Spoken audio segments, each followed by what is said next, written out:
जय मसीह के प्रिय भाइयों और बहनों, कल्पना कीजिए आपके हाथ में एक भारी पत्थर है। कोई आपको चोट पहुंचाता है, आप एक पत्थर उठा लेते हैं। कोई आपको अपमानित करता है, आप दूसरा पत्थर उठा लेते हैं। धीरे धीरे आपका जीवन पत्थरों से भर जाता है। अब सवाल यह है कि आप सच में आगे बढ़ सकते हैं जब आपके हाथ भरे हुए हैं? कड़वाहट, क्रोध और क्षमा ना करना ऐसे ही पत्थर है वे हमें आगे बढ़ने नहीं देते। इसीलिए आज का वचन हम सबके लिए है। इफिसियों उसका 4 अध्याय और उसका 32वां वचन में लिखा है, एक दूसरे पर कृपालु और दयावंत हो, और जैसे परमेश्वर ने मसीह में तुम्हारे अपराध क्षमा किए हैं, वैसे ही तुम भी एक दूसरे के अपराध क्षमा करो। पौलुस ने यह पत्र इफिसुस की कलीसिया को लिखा। इफिसुस एक बड़ा और व्यस्त शहर था। वहां अलग अलग संस्कृतियां, विचार के लोग रहते थे। लोग पुराने स्वभाव में जी रहे थे।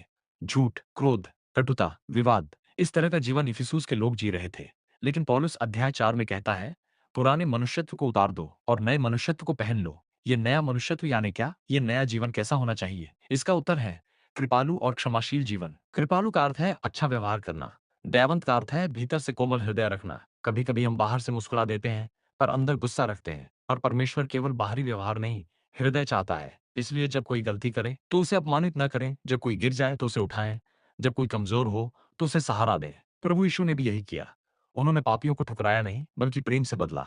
दयालु हृदय कलीसिया को मजबूत बनाता है, कठोर हृदय कलीसिया को तोड़ देता है। प्रिय भाइयों और बहनों, जैसे परमेश्वर ने मसीह में हम सबको क्षमा किया, वैसे ही हमें भी दूसरों को क्षमा करना है। क्यों करें? क्योंकि हमें पहले क्षमा मिली है। इसलिए जब हम पाप में थे तब भी परमेश्वर ने हमें छोड़ा नहीं। क्रूस पर यीशु ने कहा, हे पिता, इन्हें क्षमा कर, क्योंकि ये नहीं जानते कि क्या कर रहे हैं। क्रूस केवल बलिदान का चिन्ह नहीं, वह क्षमा का घोषणा पत्र है। यदि परमेश्वर ने हमारे बड़े पाप क्षमा किए, तो क्या हम दूसरों की छोटी गलतियां नहीं छोड़ सकते? आपको पता है क्षमा करना कठिन क्यों है? क्योंकि हमारा अहंकार आड़े आता है। हमें न्याय चाहिए। हम दर्द नहीं भूल पाते। लेकिन याद रखिए, क्षमा का अर्थ ये नहीं कि गलती सही थी। क्षमा का अर्थ है मैं बदला लेने का अधिकार परमेश्वर को सौंपता हूं। जब आप क्षमा नहीं करते, आप सामने वाले को नहीं, खुद को कैद करते हैं। जब हम क्षमा करते हैं तो हृदय हल्का हो जाता है, प्रार्थना में शक्ति आती है, रिश्ते बहाल होते हैं, कलीसिया में एकता आती है। क्षमा कमजोरी नहीं, यह आत्मिक परिपक्वता है। आज से हम क्या करें? जिस व्यक्ति से मन दुखा है, उसका नाम परमेश्वर के सामने लें। उसके लिए आशीष की प्रार्थना करें।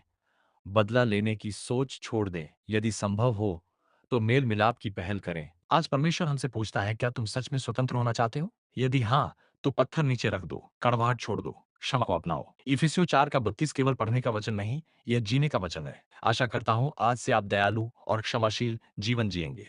तो आइए हम प्रार्थना करें। हे पिता परमेश्वर, धन्यवाद कि तूने हमें मसीह में क्षमा किया। आज हम अपने हृदय से हर कड़वाहट, क्रोध और द्वेष को निकालते हैं। हमें दयालु और क्षमाशील बना। हमारा जीवन तेरी महिमा के लिए हो। यीशु के नाम में आमीन।